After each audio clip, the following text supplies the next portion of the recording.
de 1-0.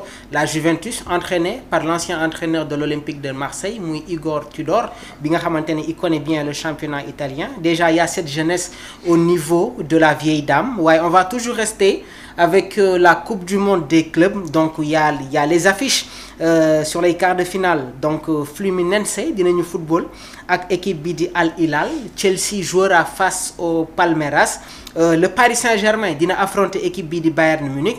Le Real de Madrid war nañu jongante ak équipe bi nga xamantene mom moy Dortmund. En cas de victoire du Real de Madrid, Paris Saint-Germain su gagné le Bayern dinañu am demi-finale bo xamantene Paris Real la. De l'autre côté, Chelsea est favori parce que war nañu football ak équipe Palmeiras, mais attention, Palmeiras nek na équipe bo xamantene c'est une équipe très difficile à jouer. Donc jamono ji nak amna ñaari club brésilien yi nga xamantene voilà, ils sont toujours dans la course. Muy Fluminense fa la Thiago Silva nek ak Palmeiras. Al Hilal ñoom tamit paré nañu pour affronter cette équipe brésilienne.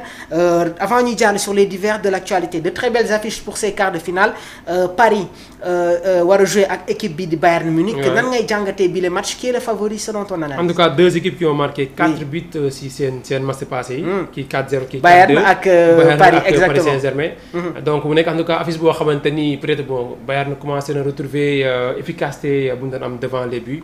Peut-être bon fekkee ni continuer na ko garder le même rythme contre Paris, mën nañ attendre, mën nañ xaar tamit également match bu mag bo xamanteni dina bëri but, parce que Paris moom souvent c'est match moom il marque en moyenne 2 à 3 buts donc si match bu mu joué Paris. Donc nek na match bo xamanteni affiche boo xamante mooy gën a attirer carrément attention si les téléspectateurs, les suiveurs. Deux attaques de feu. Côté Bayern, déjà il y a Michael Olise en provenance de Crystal Palace, Harry Kane, Serge Gnabry, Kingsley Coman, Jamal Musiala, sûrement qui va être aligné ci match bi nga xamantene war nañ ko football avec cette équipe parisienne. Côté Paris, il y a un schéma qui ne change pas. C'est une attaque bi, il y a de l'explosivité. Visca Kvaratskhelia, Ousmane Dembélé, Désiré Doué, Bradley Barcola. Dina nek match bo xamanteni but yi dina bëri. Oui, dina bëri hein. Et également souligner le départ de Leroy Sané. Leroy Sané ci équipe bi di Galatasaray. Def annonce bi ak supporter yi ak club bi. Certainement mo lay wone kon mom déjà ay matcham avec Bayern mën nañ ko tourner carrément, donc mën a jouer ti. Leneen mooy comme li nga wax léegi par rapport ak attaque bu Paris, bon déjà nit ñi commencé nañ ko di ko xam. Donc man occasion aussi pour que Bayern Paris bi nga xamante ni ça fait des matchs yoo xam ne dañuy jouer avec le même groupe. Donc pour man ñooñu ñooy gën a mën a sax carrément nga def ay études ci ñoom étudier leen carrément xam leur force ak leur faiblesse aussi. C'est ça. Paris def na daaw saison bu rëy boo xamante ni bon bett na nit ñi bettul nit ñi. mais Bayern c'est à compagnie ak staff bi nga xamante ni ñoo ko entouré. ñu xool carrément ban faille lañ mën a utiliser si Paris, mais aussi xool tamit nan lañ mën a contrecarrer l'attaque offensive des Parisiens. Très bien. Comme ça fekkee ni réussir en tout cas ces 2 points. pour man Bayern mën a créer la surprise quoi face donc aux Parisiens. Le Bayern Munich gis nañ ne que cette année-ci dañu gën a performer sur l'aspect défensif, parce que Vincent Kompany c'était un défenseur. Football na ci équipe bi di Manchester City. Nek capitaine. Daw il y avait un duo dans la charnière centrale. Muy Upamecano ak Kim Min-jae. Donc avec l'arrivée de Jonathan Tah, repères yi nekkagul à 100% entre Jonathan ak Upamecano, mais mën nañ japp ne que il y aura de la solidité défensive côté bavarois sur cette rencontre. Ça c'est sûr hein, puisque ñom boy xol ossature bi ba légui ñing ko maintenir le gardien. Upamecano bi nga wax déjà tam na di jouer, c'était un titulaire indiscutable xam nga dans la défense bavaroise. Donc accompagné de Jonathan Tah bi nga xamantene déjà ben adaptation bi du jafe ci mom. C'est un Allemand mi ngi woon championnat Allemagne di faisait Bayern Leverkusen. Transfert entre Bayern Leverkusen et Bayern Munich loolu beesul yàgg na am. Donc day nekk joueur boo xamante ne bu ñëwee carrément day impliqué wu te que c'est un défenseur boo xamante ne déjà am na maturité aussi. À un moment donné ñu ngi ko doon tudd FC Barcelone bu fekkoon ni Araujo dem na.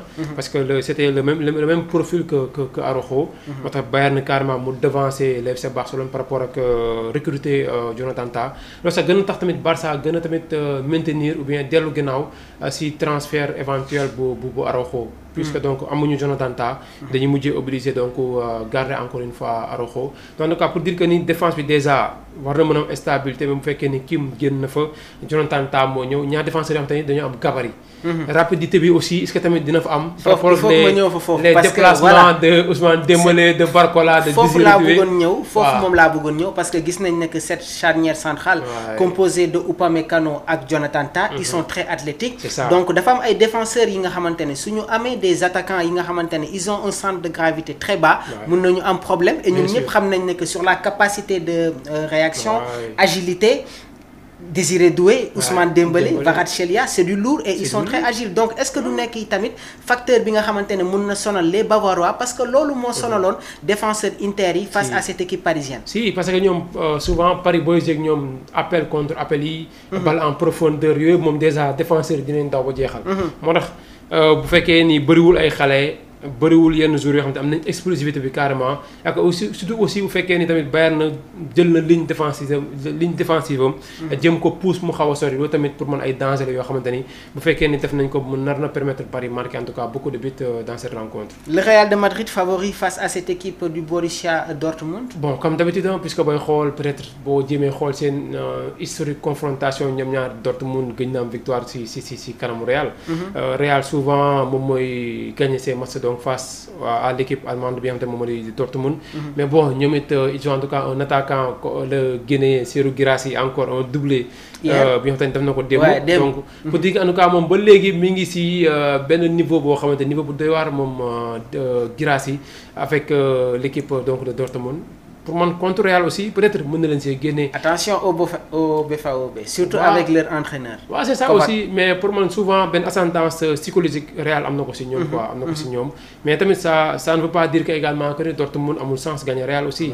Dortmund équipe magla, chaque année, il y a Ligue des Champions du côté, il y a un match contre FC Barcelone avec un triplé de Serhou Guirassy.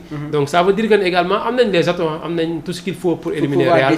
Mais quand même, est-ce que nous exploiter contre les merengues. Bon, peut-être c'est quart de finale. Reste à voir. Aussi, quoi. Xabi Alonso connaît, comprendre le football allemand parce que voilà, moi yoroon Bayern Leverkusen yàgg na football ak équipe bi di Dortmund. Donc loolu tamit nekk na un critère boo xamante ne nañ ko jël en considération laataa ñuy jàll sur les divers de l'actualité on va parler du mercato waaye tamit maa ngi leen koy wax l'équation du milieu bi nga xamante ne jamono ji tamit Pape Thiaw voilà il y a cette équation du milieu pour l'équipe nationale du Sénégal waaye laataa ñuy dem sur les divers de l'actualité on va parler aussi de cet effectif de Chelsea maa ngi koy wax sànq Chelsea war nañu football ak Palmeiras l'attaque des Blues renforcée déjà Estevao en provenance du Palmeiras dina ñëw ci biir équipe Joao Pedro Liam Delap le retour de Nicolas Jackson est-ce que dañuy xaar ni waat la titularisation de Nicolas Jackson ci match bi nga xamante ne Chelsea war na ko football ak Palmeiras wala Enzo Maresca day nekk dans la continuité avec Liam Delap. Bon lépp day dépendre aussi si match yi ñu joué si mondial des clubs bi parce que tamit après le tournoi ils seront tous évalués. Parce que entraîneurs yi souvent am nañu ay techniciens ne seen ginnaaw dinañ xool temps de jeu bu ñu accordé tel joueur bañ ko accordé la mooy statistique am xam nga ñun bokkuñu carrément comme ñun suñu yenn club yi ñuy def di jouer si ay tours wala yooyu noonu. C'est ça mais ñee lépp c'est mathématique léegi.